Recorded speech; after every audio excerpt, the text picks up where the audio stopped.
Well, obviously that'd be a great achievement, very special to me personally. But we understand it's another game. It's a football game against a really good opponent too. So it's a challenge. But if it happens, that'd be great. And one of those things that you never thought, kind of growing up, you'd be in this situation, as a head coach. But anytime I get a chance to, take the field and with this team or my previous team, it's always a special moment. Coach, what kind of advantage do you have with you're sitting here all week? You're at an English countryside, you're getting a good night's sleep every night, too. The Bills are going to be flying overnight, every Friday. Do you feel like you have an advantage? I don't know about that. I just know that, obviously back-to-back games, the advantage for us is just that we're here, and I try to keep it as normal as if we were in Jacksonville as far as the schedule goes. And, we understand what that travel's like, leaving on a Thursday, getting here on a Friday morning. And obviously, Buffalo, they'll experience that. Coach McDermott, I have a lot of respect for him. He'll have those guys prepared for that trip, coming over. But for us to be here, this great place, at Hanbury Manor, and it's just it's really nice for us because to be here a week and to experience this culture, over here in the UK, and to be at this great place is an experience for all of us. So one of the things we like to see is sort of a measure game. Appreciate you getting back to the Absolutely, this is a great football team. Great quarterback. Obviously, well coached. Obviously the fingerprints of Coach McDermott on this defense and what they're doing. So yeah, it's a challenge for us, and it's something that we can learn maybe from that Chiefs game. Preparation, hard work, all of that going into this week, and just know that our guys will be, they'll be ready, for Sunday, and look forward to the opportunity. Mindset and mood, whatever, with your team. Do you feel any different after the win Sunday in terms of how you guys are approaching it? I mean, obviously, anytime you win, the week following is a better week, and guys are in better spirits. I'm in a better mood, typically, after a win. But, look, it's short-term memory. You put wins and losses behind you quickly, and you move on to the next opponent. So it's still going to take a solid week of preparation, to play in this game. An update, or is there any update on Zay, Jamal, their availability this week? Yeah, right now, both guys are day-to-day. We'll get them out there today in practice, move around, see where they're at physically. Along the same lines, Cam Robinson will be out there today. Smoot will be out there today. Antonio Johnson will be out there today. So all guys that we're going to see this this week and see where they're at going into this game. How do you assess again situation? You obviously seen him been around him, but what do you need to see this week to know if he's ready to jump back in? Well, obviously he's in a really good frame of mind. He's prepared himself for this moment. He knew all along what he was doing and what he needed to do to get ready. For us as a staff, I think it's just going out there, just how he executes this week, in practice, and how he gels with Walker or possibly Shatley there at left guard, and all those different combinations that could happen. So I know he's mentally ready, and the physical part is sort of natural to him. Speaking of combinations on that offensive line, is there any chance or consideration for when Cam comes back? If Walker kicks in, could Shatley replace Fortner, or have you seen enough good things out of Luke? Oh, no, Luke's solid in there. I mean, we have no issues with Luke at all. I mean, he's done an outstanding job. We do know, Shatley is a backup center for us. If something were to happen to Luke, obviously, Tyler would be the one to go in, but there's no conversation at all about that. Fully confident in Luke. What does Cam bring when he comes back? What do you miss when he's not there? Another leader, another veteran player, somebody who's played, a lot of games there at left tackle. There's a physicality there, and a mindset that he brings. And, I think there could be a little bit of a comfort level, with the entire stability, let's call it stability with the offensive line. And I'll tell you this, my hat's off to Walker Little, for he's bounced around in the short time that I've been here, on the offensive line, and he's somebody that you can definitely count on. But Cam definitely brings that, that a little bit of that leadership and maybe a little bit more stability there to the offensive line. Coach, with the NFL announcing the inclusion of one practice player or 32 sports going forward, we've spoken about the growth of the game. How does a seasoned coach like yourself welcome the possibility of working with more international players going forward? I think it's tremendous, to have, international players involved, obviously in the NFL. Io is a part of our team, and he does an outstanding job. This is the second year for him, and it shows the health of our sport and the growth of our sport worldwide. Coach, you've also seen the UK fan base grow tremendously. The Jaguars franchise are now expanding to the Republic of Ireland. So looking forward for 2 years, are you looking forward to playing a game in Dublin at Croke Park perhaps? I'm looking forward to playing the Bills on Sunday.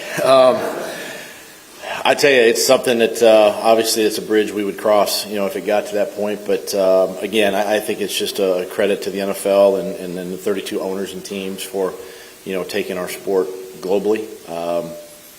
From a coaching standpoint, you got to think of all the logistics and travel and all that different stuff. But maybe one day we'll experience that. Coming up against Josh Allen this Sunday. So just finally, how much of a threat is Josh Allen, and what are you expecting from the Bills this Sunday then? Josh Allen, their quarterback or our D end? I tell you what, as I mentioned, he's a tremendous player, and he's obviously one of the top quarterbacks in the AFC, top quarterback in this league. He's big and physical. He can run. It takes. Last time I faced him, I think it was in 2019. And it's a challenge to get him on the ground when you can, but he's got a big arm. Can't fall asleep on the receivers and his ability to extend plays, and he does a nice job of finding his targets, and it's a challenge for our defense this week. Coach, what do you do with your time off in the last couple of days after the game? I didn't have time off. I was right here. We were game planning, actually. My wife is here, obviously, and she's had a chance to experience, the city and the surrounding area, and she says it's great. I've been right here. You play most games on grass, obviously playing on turf on Sundays. Are you going to do differently? What challenges do you get today? No, I mean, it's, we play a few games. We played the Colts, first game of the year on turf, and it's part of it. Obviously, we practice this week on grass, and the guys do a nice job. It's just a matter of just handling it properly with the right footwear and shoes and things of that nature. But it doesn't affect us one way or the other. You guys at the stadium? No. Coach, you say you kept the schedule the same as you would if you're in Jacksonville, but this is a really long road trip. What have changed, and what have you said to the players that might be different about being away from home so long? I think the biggest thing is somehow, some way, just eliminating a few of the distractions. Sometimes you can get a little, lulled to sleep. You're here at the hotel and you're in and out of meetings. It's just not the normal routine, right? You're not getting in a car. You're not driving to work. Things of that nature, and just staying up on your game, staying sharp. You got to continue to stay, in your game plan books. You got to continue to watch the tape and the film, and we don't have all the luxuries of all our technology right here, and our guys do a great job, obviously, of bringing that to us. But that's probably the one thing that concerns you a little bit is just the preparation, the mental preparation for a game like this. Time to switch off, because they have a couple of days where they... After the game Sunday, this past week, we got here to Hanbury Manor and gave them Sunday night off and gave them Monday off to, because a lot of them do have family or, friends here that they get a chance to experience the city and go places, eat dinners and things of that nature. And then, we got back to a little bit of a routine on Tuesday, and now we're back into our normal work week.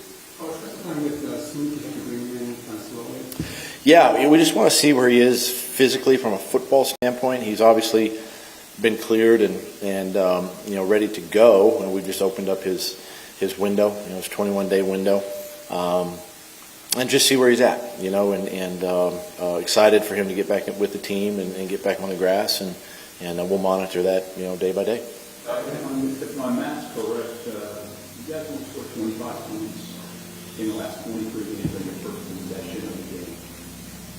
Can you do anything more to put more emphasis right out of the gate, or not doing as much? I mean, you're doing about as much as you can. I mean, if you go back and look at a couple of those, probably there was probably something that kept us from scoring. A penalty, the other, I guess it was the Houston game, there was a drop pass, for a touchdown, a missed field goal early. Just those things that have kind of kept us from scoring, those first possessions. And I think those things happen. They come to you, right? And when they do, they start coming in droves or in waves. And but you don't do anything in special. I think the attention to detail maybe with the players, and you look at this week and you look at what Buffalo's done. For their defense to start fast, they're bringing a lot of pressure early, in games to try to help jumpstart them as well. So, whatever you can do to just execute the plan. That was the progress Sunday offensively. You said anything specific you saw that you like moving forward?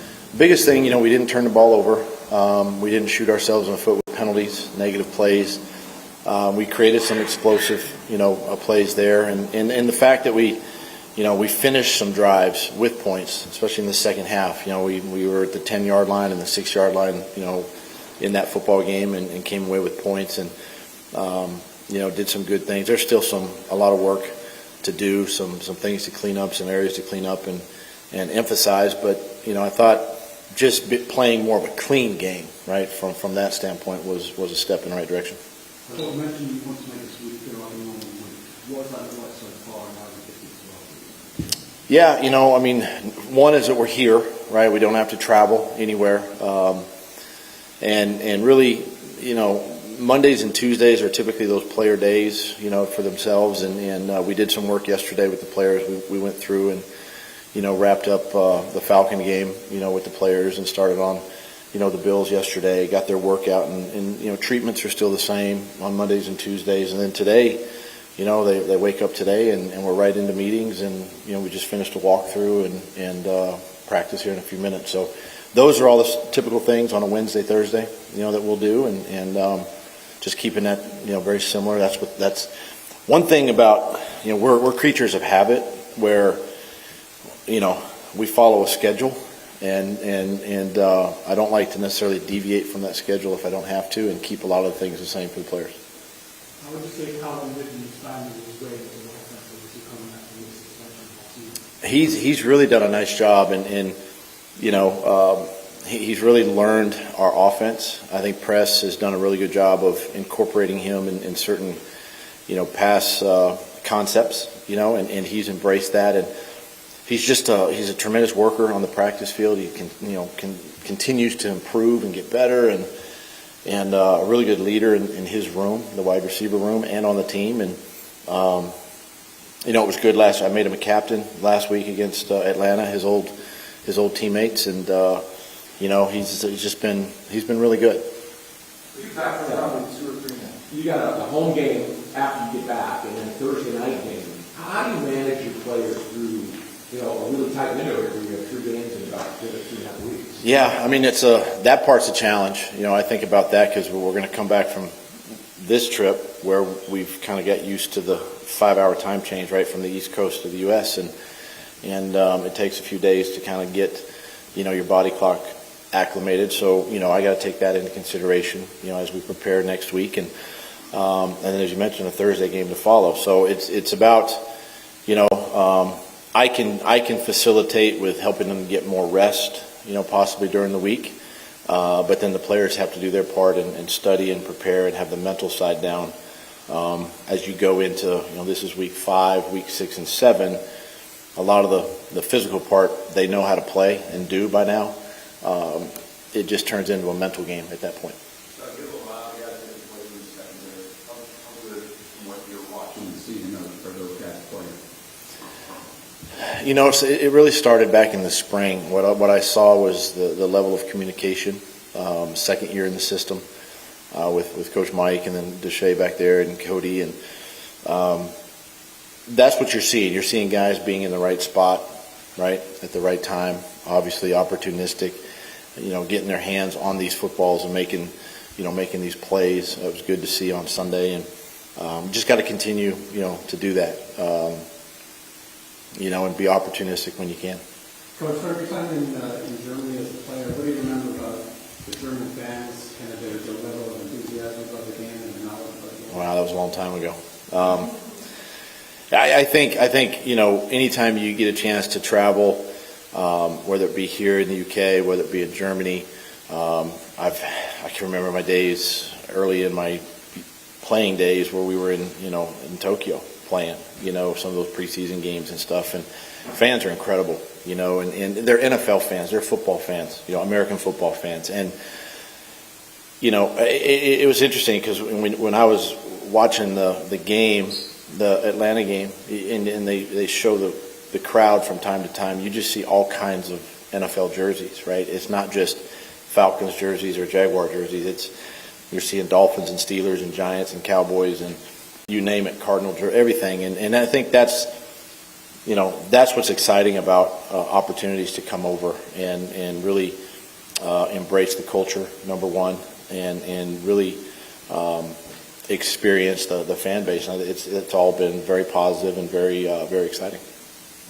Okay, Coach, thank you very much. Okay, thank you. Please note that after practice ends somewhere between probably 3 and 3.